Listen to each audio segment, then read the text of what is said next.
Oh, newspapermen meet such interesting people. They know the lowdown, now it can be told. I'll tell you quite reliably off the record about some charming people I have known. For I meet politicians and grafters by the score, killers plain and fancy, it's really quite a bore. Oh, newspapermen meet such interesting people. They wallow in corruption, crime and gore. Ting-a-ling-ling, city desk, full the press, extra, extra, read all about it, it's a mess, meets the test. Oh, newspapermen meet such interesting people. It's wonderful to represent the press. Media Project is underway, a half-hour of commentary and analysis on the issues confronting news media in recent days, and we thank you for joining us. I'm Rex Smith with Rosemary Armao and Barbara Lombardo and the CEO of Northeast Public Radio, Alan Chartock himself, and we are here to talk to you about some media issues, we hope. So, Alan, let me start with you because you are, in fact, a genuine expert on New York State politics. And let's just do a little New York moment here. Eric Adams is the new mayor of New York City. He came to Albany to try to get his crime agenda passed. It is said that he will be successful as mayor if he can reduce the crime rate in the city. He got nothing, basically, from the legislature. And he comes back and scolds the news organizations. He says it is because he's a black mayor, and he has gotten bad coverage as a result of that. What do you think about that? Well, I don't agree with it. I mean, I read the papers every day, usually about 1 a.m. in the morning when they first come out, and I can tell you that I see an awful lot about Eric Adams. When all else fails, play the race card, maybe that's it. But maybe he really genuinely feels people should be more respectful, of him, and that the newspapers should cover him in a better way. I've worked for a number of politicians, and I have seldom seen one who said, God, I love those newspapers. They do a great job for me, and you don't see it. So I'm not surprised. It's nothing new. The exact quote from Eric Adams is, I'm a black man that's the mayor, but my story is being interpreted by people that don't look like me. Rosemary? Well, he's not wrong that there needs to be more diversity in the news media. We're not surprised by that. We think it ourselves. We have for the 40 years I've been in the business. I know we've been talking about doing better and have never quite achieved it. However, the mayor's problem is that black legislative leaders don't like his policies. Not that he's being misinterpreted by white reporters. It's people who look just like him who are saying, nah, we don't like your ideas. And he's taking out his frustrations on the media, which is not a method that ever works for any politician. So he should cut it out. Rosemary, when this is a regular occurrence that the mayors always come up with, quote, their tin cup in hand. Yes. And, they never get what they want. Obviously, they want more. Now, New York City certainly puts more into the pot than the rest of the upstate area does. And so the mayor of New York is always at odds with the legislature, although more and more now the legislature is in the hands of the New York City folks. Yeah, the legislature and the city government of New York are all in the hands of blacks and New Yorkers. So what's his problem? This is not about identity. This is about a disagreement over bail reform and other criminal justice reforms. Let's make sure, Rex, that we send a copy of this show to the mayor. I'm sure he'll appreciate it. Now, Barbara, so Rosemary made the point that he's not wrong in his saying, as the mayor said, how many blacks are on editorial boards? How many blacks determine how these stories are being written? You were the editor of a newspaper owned by Gannett, which has had significant efforts to diversify their newsrooms for years, and that's difficult, isn't it? It is difficult. Why? So the criticism is valid in that we don't have the people in there, that we don't have diverse newsrooms. And why is that?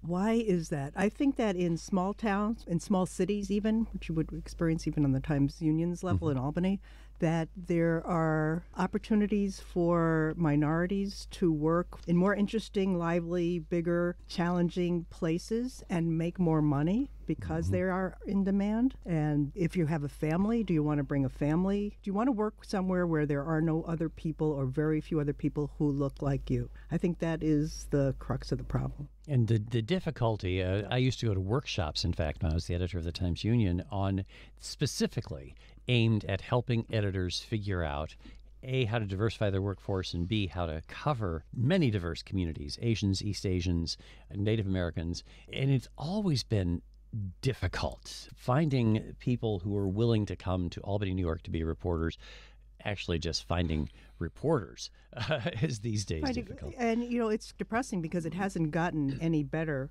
in the decades since I started at the paper and probably before. I had a publisher who was black and... We used to be on this show all the time, Monty Trammer. How about that? And was there for 10 or 12 years and had said at one time that he and his wife would not have stayed in Saratoga if they had children. What do you know? Well, I guess that would be a factor. I was just hearing an NPR report on how people are congregating to people who are like themselves politically. Blue states are getting bluer and red states redder. And I think that's probably true racially, right? Well, Rex, you said you went to these conferences and workshops. Conferences, right. But you didn't tell us what they told you. The most interesting one was there were probably 8 or 10 editors gathered in Fort Worth, Texas, for workshops led by a couple of distinguished black journalists on actually archetypes, which sounds very close to stereotype, but it was on the ways that we should understand personality types as race and ethnicity go so that we could better cover those people and better attract people to our newsrooms. And it was really instructive. I was next to the managing editor of the Washington Post, and here's the editor of the Cleveland Plain Dealer, both cities with significant black population, black majority in the case of D.C. And yet those newsrooms struggle, as mine did, at trying to find journalists of color. It is a difficult thing, and it has actually gotten worse, I think, in recent years. I remember reading resumes, and you look for clues in the resumes that this might be a minority applicant. Yes, and if they have NABJ, National Association of Black Journalists, correct, or NAHJ. Though you don't have to be... I hired a reporter named Santo who had NAHJ on her resume. I thought she was Hispanic. Actually, if it said Santos, it would have been. Santo was Italian. But she was a member of NAHJ. There are several Italian journalists who have gotten jobs because of that little mistake. Said Ms. Armao, yes. No, I'm not one of them. I got them because I was a woman. They wanted to hire women to ward off the phase that I was going into it. But didn't it make a difference in newsrooms to have more women? It made a big difference in women, difference in the way things were covered, and it would make a big difference if we had more minority, not just... I think the problem is that you need more black publishers, as you're talking about. I had a black managing editor in Cleveland. That made a big difference. He just knew different people. He knew different stories. He knew different ways of looking at things. But in other places I worked, you'd bring in lots of black and Hispanic reporters and then assign them the same kinds of stories of interest to white readers that we would give to any reporter. And they got discouraged by that. And I watched it. So what stories are we missing by having monochromatic newsrooms? It's not the Eric Adams story. Yeah, we're covering Eric Adams, right? He's or they are, who he's there. I learned something from you a long time ago, Rex, when you said if you have a black reporter, it makes a difference when you send that black reporter out into a black neighborhood, the kind of response to the stories that you're covering. I think that's what you said. I think that's absolutely true. Well, in Saratoga, there's an ongoing issue right now having to do with the relationship between the community and the police and Black Lives Matter. And there are no minority reporters working there, as far as I know. It's a huge story there, too. And, is it being covered through, to use Eric Adams' phrase, our prism, the white person's prism, which tends to be more institutional and more believing of government? I think if we could identify fully the stories that we're missing because we don't have enough black representation and Hispanic and any other minority in our newsrooms, it wouldn't be such a major problem. We'd just go out and do them. It would be harder for white reporters, but we would just go and do it. It's just like if you create a new beat, if you create a beat on housing, suddenly there's a billion stories about housing because you have someone who's looking at it. If you do a beat on malls, like the Orange County Register famously did in the 90s, suddenly there were a billion stories about shopping malls. So if you bring a black reporter in, if you bring a Hispanic reporter in a place that's never had one, you're getting new voices and new ideas. And that's what is missing. You're right. It isn't the Eric Adams coverage of a black politician. They get covered just fine. It's these stories, the missing stories, the texture, the real feel for life of black or other minorities living in our communities that are missing from our papers. We go in there and there's a big crime. Mm-hmm. And when you asked Alan about who should cover what type of story, and we've had that kind of discussion. I know at the Albany Student Press, there was some discussion about it's Black History Month, And if a reporter, a student who's going to write a story about it, should the student be black or does it matter? I don't know how that ended up getting resolved. Well, I would think that if it wasn't a black student, at least somebody covering it should have been black. You can't say that a white person, I think, can't. I mean, some of that is the similar argument to should trans characters in the movies be portrayed by anybody other than a trans actor. Native Americans were always portrayed by white people wearing makeup as opposed to actually giving jobs to indigenous Not always. actors. There was Tonto, Jay Silverheels. Oh. Or even authors, Rex. American Dirt. Can a gringa write about Hispanic immigration? Is that fair game? And I find it really dangerous to make any kind of rules about that. And the truth is, if you had a really diverse newsroom, you'd put both reporters on, because really race relations are about two races, not just one. And it would be great to have 2 points of view. But the truth also is, Rosemary, you make very good points, is that we have tried very hard to make sure that we can recruit as diverse a population at this radio station as possible. It's very hard. It is, and I think that we would be, as media people, more critical of other organizations for their lack of diversity than we are publicly of ourselves. Yes, that's definitely true, as we are publicly of ourselves. And you see the diversity efforts that are underway with respect to, say, hiring a college president or an executive. And we write about that sort of thing in the media, but really, in fact, I'll tell you this, the American Society of Newspaper Editors, now called News Leaders Association, always conducted a diversity survey, and they would ask you to fill out the forms on what is your newsroom population.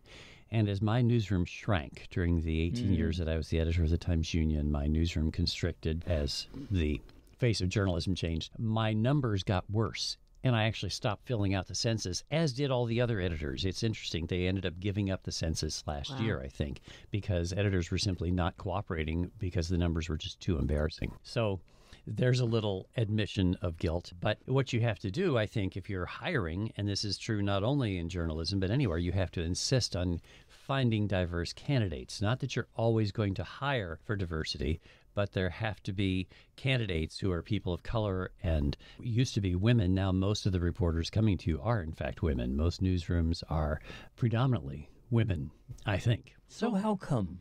Why is it so hard? In other words, you put out a thing, you definitely want minority candidates to show up. You don't get them, but they do get them at the New York Times and at the Washington Post and other places. So in other words... Barbara already gave the answer. Journalism is a hard, yucky job with terrible hours, and in most places, other than those outlets you were naming now that actually get people, horrible pay. Yeah. So why, in a society where, as you mentioned, other industries and fields are actively seeking minorities and promising them cushy perks and great hours and an actual steady paycheck, why would they choose journalism? Even the whites in it get no respect. We are disliked. We are disbelieved. It's a terrible job. But you gotta love it. We love it, but there's something wrong with us. And Rosemary and I are both teaching at Albany, and I could speak for my students this semester, so maybe 15, 18 students, and this is consistent in the last few years. Maybe a third of them are actually interested. These are journalism majors. Not even. Maybe 3 or 4 are interested in journalism, and some of the best ones are not interested in journalism. Definitely not. Yeah, I have It's the same heartbreaking. experience. So are you saying, I want to make sure I get this, that the people who you'd like to recruit who have minority status are not showing up because they have better jobs to go to? Yes. Yeah. Okay. Anything is better. But it's not. It's a wonderful profession. It is. It's a I wonderful love it. thing. I can't imagine. I even tried others and always came back. And America When needs people, journalists. when people leave and they come back years later and they say, that was my most fun job ever, they say now that they're paying a mortgage and they have a car that runs. Rosemary, you were, of course, everybody in this room has done this. You've all had to hire. And you all have the same needs that I've been talking about, which is that we really want to make sure that we have a diverse newsroom. How did you do it? Well, I've had some luck going to reporters or other staffers on the paper, minority staffers, and saying, okay, who can we go after? And they would have friends or associates or schoolmates, and you would recruit them. And I always tried to make sure that they had an open door to me and to at least mid-level management I could provide, and that they would have a hearing. I totally loved and accepted all their ideas. I encouraged staffers to write the way they talked, which we so lose in our papers. What do you Why mean? is that I have true? one staffer, Yeah, oh my God, that's so she true. was What do you mean? wonderful. Like, she would come in, a young reporter, and she would come in and she'd go, okay, I have the best story. And she would be acting it out. We'd be hysterical, laughing, asking her questions, totally engaged. And then she'd write it, and it would be staid, dull school writing. You know, because we've trained kids. This is how we write. And I had to free her to say, no, I want your voice in Well, how here. did you free her? I was the editor, so I could let but I Steve mean- go So through Tell you her would to encourage write them, it. say, I made how her would rewrite you it. say it? And then they write it the way they would say it. Then you might have to fine-tune a little bit of it, but it becomes more conversational, a normal person talking. Nobody and not ever the same. actually says, Alan, then the individual exited the vehicle. That's the way cops talk, and police reporters often mimic that in their writing. Exited the vehicle? Who says that? You know, he fell out of the car. And, you know, if our language in our newspapers, or especially in our broadcast coverage, reflected that, how much more interesting that would be and how much more understandable. Wait. But what if it was improper English? In Well, other then you words, clean it Well, up. actually, that's getting really interesting right now. We have a big debate in this country about using black English. What do we call it now? African American. Are you talking about, you're not talking about ebonics? Aquafina. No, we used to call it Ubonics. That's out now. We don't say that anymore. But it's African American vernacular. And Aquafina, who's the UAlbany alum, who's now a Former a Times star. Union intern. Yes, she's awesome. Journalism major. She's in trouble because she is Asian from New York City, but she's always used she sounds like a black teenager when she talks or when she sings. could you give us an example? No, I cannot. It would be no, not I rated cannot. for public television. I'm not, as a white person, going to imitate black language, nor am I going to say any of the words she says in her songs. But those people out there who know what I'm talking about, you know what I'm talking about. So she's in trouble because that's seen as appropriating a language not her own. Right. And also because she code switches. Do you know what that is? This is I don't. lovely. Yeah. Sorry. I'm Code gonna read switches is when you act one way with one set of people and a different way with someone else. So Aquafina talks like a black teenager among her peers, even among us, her teachers, her fans definitely. And now she's up for a Golden Globes and she is talking like, an English professor. And people resent that. Her fans resent that. She came out and apologized and said she's trying to learn. I find the whole thing really very interesting, and it does have a bearing on how we write stories and present news. What is the language of our newscast? I don't mind code switching. I understand. When I was growing up, there was in the Black Hills of South Dakota, the most famous Native American there at the time was a guy named Ben Black Elk, who was the son of the great Sioux, we used to say medicine man, the great Sioux spiritualist Black Elk, whom John Neidhart wrote about, the Nebraska historian. I'm getting a little bit far afield here, but Ben Black Elk was the man who sat at the base of Mount Rushmore dressed in traditional Sioux warrior costumes, and people took their picture with him and would give him money. He wouldn't ask for it, but people would just tip him after their children sat on his lap. Here's a genuine Indian who they sat with. Ben Black Elk, when it was not summertime, was an assistant professor of English at Black Hills State College. But of course, sitting there, he didn't sound like an English professor. He looked good, and it's not as though he mimicked the Indian dialogue from movies of the time, which was quite offensive.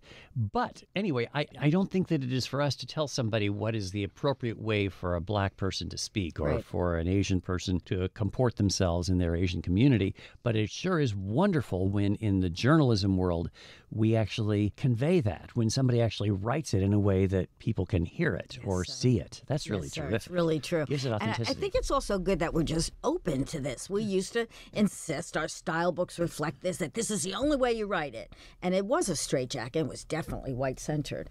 And now, pronouns are out the window, man. I don't even teach pronouns anymore because I don't know what they are.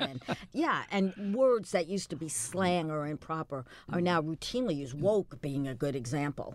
And it makes the writing, it makes the journalism fresher and more reflective of life. Good. Okay, well, that's interesting. If you folks listening would like to share your thoughts on this, media at WAMC.org is how you reach us by email, media@wmc.org. Alan Chartock, Rosemary Armao, Barbara Lombardo, and Rex Smith here with the Media Project. By the way, just a little mark of the times, how things are changing. Report comes now that nearly a quarter of Americans get news from podcasts, mostly younger Americans. But if they often get news, it's just 7%. But when you say, do you ever get any news from podcasts, nearly a quarter. And the thing that's interesting is that I remember, probably it's been now 15 years ago, when the percentage of Americans who got news online was about a quarter. And now, of course, everybody who gets news gets it digitally. They will say, yeah, I get some news digitally. So watch for podcasts. That's rising. Right. And the definition of podcast is interesting, too, because, everything on this radio station ends up as a podcast. Mm-hmm. I mean, so that at one point we thought a podcast was something disparate floating on the sea out there. But now it's getting integrated with everything that your newspapers have done and are doing and that the radio stations are doing. Why wouldn't you? Right. I think. What I found interesting in a story about that was that people, regardless of race and regardless of political affiliation, the numbers were pretty level for that interest in podcasts, so that it wasn't one group over another. However, the more highly educated you were, the more likely you were. The use is pretty young small. People also we're likely to use it more. Yeah, because they don't have to say, "What's a podcast?" How do I get that? Yeah, they don't. Or when they What's advertise, however you, and then listen to us, however you find your podcast. It's like, don't tell me how to find it.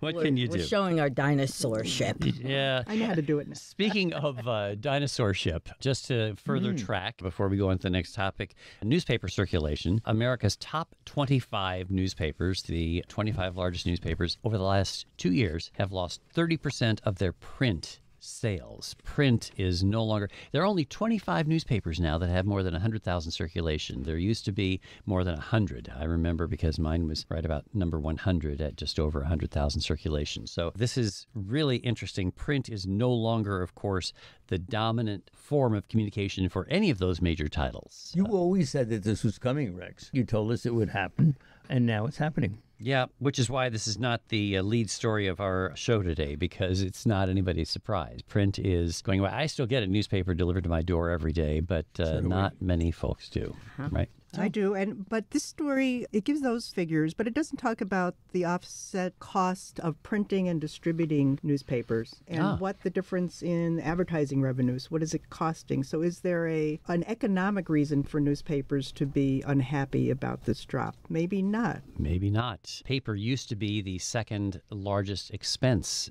for a newspaper, after personnel, of course, because you have to hire all those reporters and ad salespeople.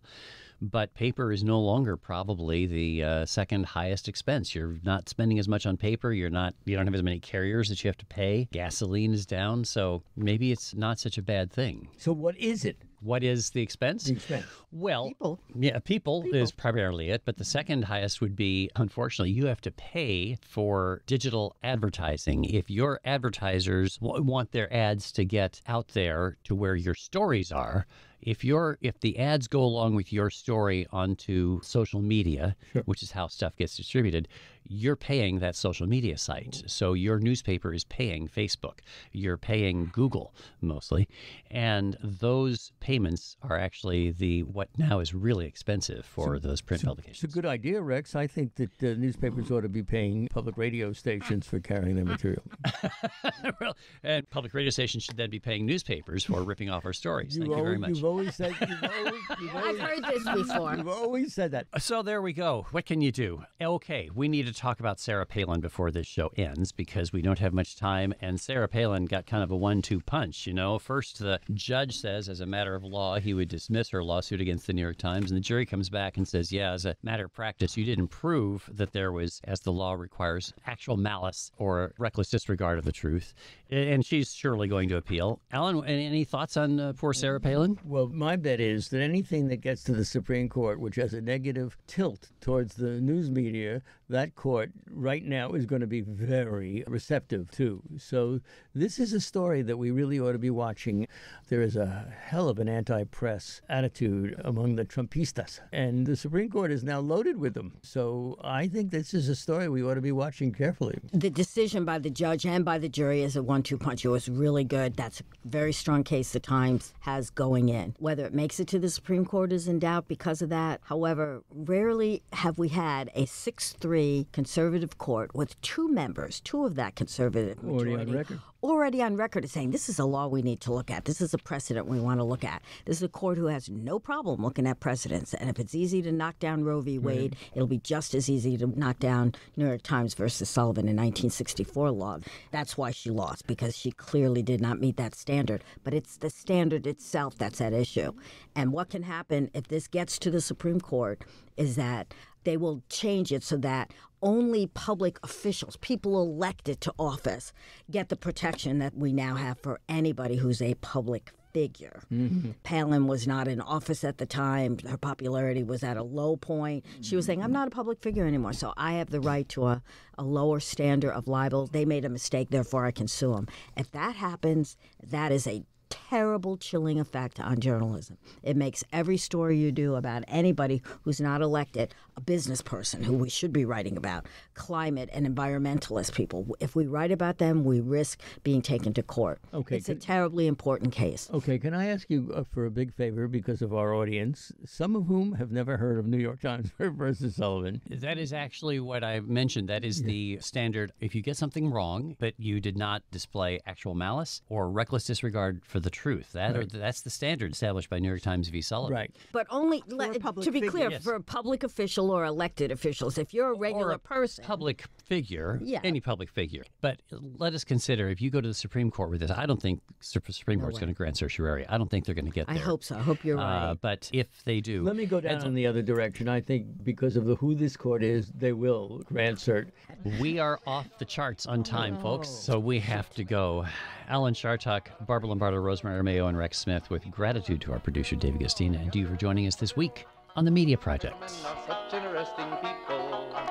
It's wonderful to represent The Media Project is a production of WAMC Northeast Public Radio. Alan Chartock is CEO of WAMC, Professor Emeritus at the State University of New York, commentator, columnist, and author. Rex Smith is the former editor of the Albany Times-Union. Barbara Lombardo is a journalism professor at the University at Albany and former executive editor of the Saratogian and the Troy Record. And Rosemary Armao is an investigative journalist and adjunct professor at the University at Albany. You can listen to or podcast The Media Project anytime at WAMC.org or just download the WAMC app for your iPhone or Android at the Play Store today. Thanks for listening. those readers get that payoff. What a headache, what a mess. Oh, publishers are such interesting people. Let's give 3 cheers for freedom of the press.